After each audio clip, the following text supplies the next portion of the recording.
Ora, um bom dia, boa tarde, boa noite para quem esteja a ver, conforme a latitude e a longitude também.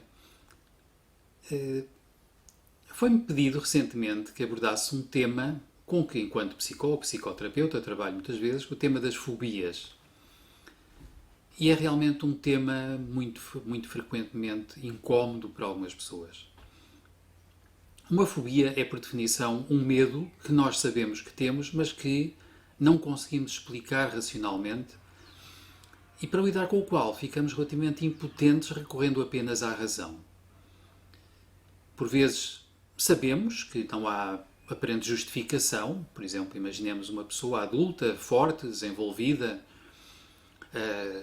mas que tem um medo terrível de ratos brancos, ou por vezes tem medo de aranhas, tem medo de espaços apertados, ou fechados, ou escuros, ou pelo contrário, tem medo de lugares abertos, amplos, alargados. Há pessoas que têm medo de andar de automóvel, de bicicleta, têm medo de andar de avião. Portanto, as fobias também se distinguem pelo grau em que podem prejudicar a nossa vida. Há fobias que são especialmente complicadas de encarar, porque efetivamente não é simples lidar com elas e podem limitar-nos muito a vida. Se uma pessoa tem muito medo, por exemplo, imaginemos, de ratos, isto pode fazer com que, por associação de ideias, por raciocínio, ela pense inclusivamente que então não pode sair de casa porque pode encontrar ratos lá fora. E há pessoas que, devido às suas fobias, chegam ao ponto de ficarem fechadas em casa, longamente. E a questão seguinte é, dado isso, como é que se lida com as fobias? Muitas vezes é mesmo necessário recorrer a alguma forma de terapia. Admito que os calmantes possam por vezes ser úteis, porque justamente tranquilizam o sistema nervoso, não costumam resolver a informação da fobia, ou seja, não me levam a deixar de a ter por inteiro, não me levam a percebê-la, mas podem ser úteis, embora, claro, uma parte da medicação psiquiátrica disponível também tenha inconvenientes, tenha efeitos secundários por vezes bastante fortes. Mas em muitos casos as fobias podem ser encaradas, seja com estratégias de confronto progressivo, nem sempre fáceis, têm que ser bem feitas, bem preparadas. Novamente, aí por vezes o apoio de um terapeuta é importante. Imaginemos que eu tenho medo de aves e eu vou progressivamente aprender a manter-me tranquilo mesmo encarando aves. Começo por uma versão ligeira, por ver, por exemplo, imagens de aves, desenhos de aves, fotografias de aves, filmes com aves. Se chegar ao ponto de me sentir mais ou menos tranquilo perante isso, a seguir vou passar um contacto indireto, afastado, com aves, mas que estão mesmo presentes no mesmo espaço físico. Eventualmente irei avançar até o momento, um dia, em que poderei pegar em aves, brincar com elas, etc. Esta estratégia é por vezes eficaz, sem dúvida, mas nem sempre, e por vezes precisa de ser efetivamente bem praticada, bem desenvolvida. Há outras hipóteses. Na minha própria experiência, a terapia regressiva, recorrendo ou não a técnicas hipnóticas, costuma ser muito eficaz.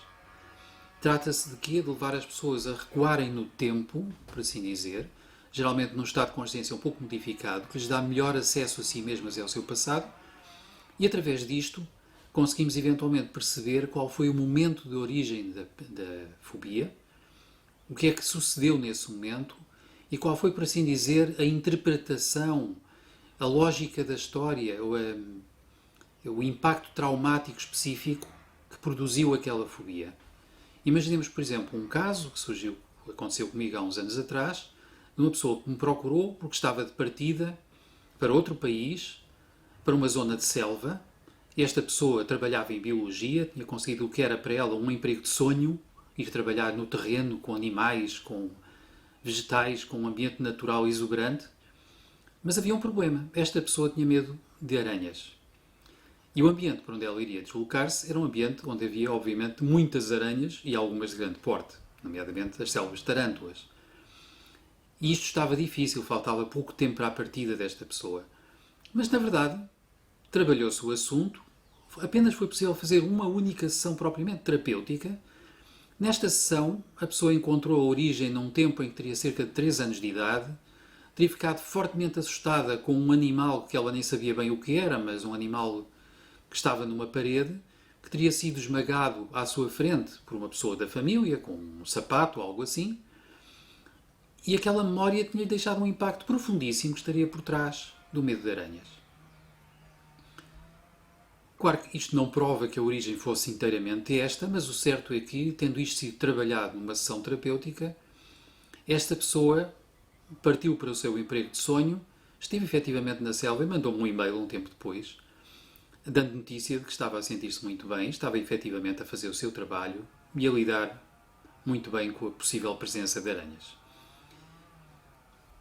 E é assim, as fobias precisam normalmente de um trabalho terapêutico. Não tenho grande dúvida quanto a isto. Senão, eventualmente, mantêm-se ou até se agravam. E o problema das fobias é o problema que há com muitos medos. O medo faz-nos encolher, faz-nos limitar, faz-nos deixar de fazer coisas na nossa vida. Se não conseguimos lidar bem com o medo, isto torna-se efetivamente um problema mais e menos complicado. E as fobias podem, efetivamente, limitar-nos muito a vida. Portanto, importa realmente confrontá-las, trabalhá-las terapeuticamente para depois as ultrapassar e, claro, aumentar a liberdade com que vivemos. E por aqui fico neste momento. Já sabem, estou sempre interessado em comentários e, por favor, partilhem, divulguem de algum modo, se gostarem, subscrevam, deem notícias. E até breve.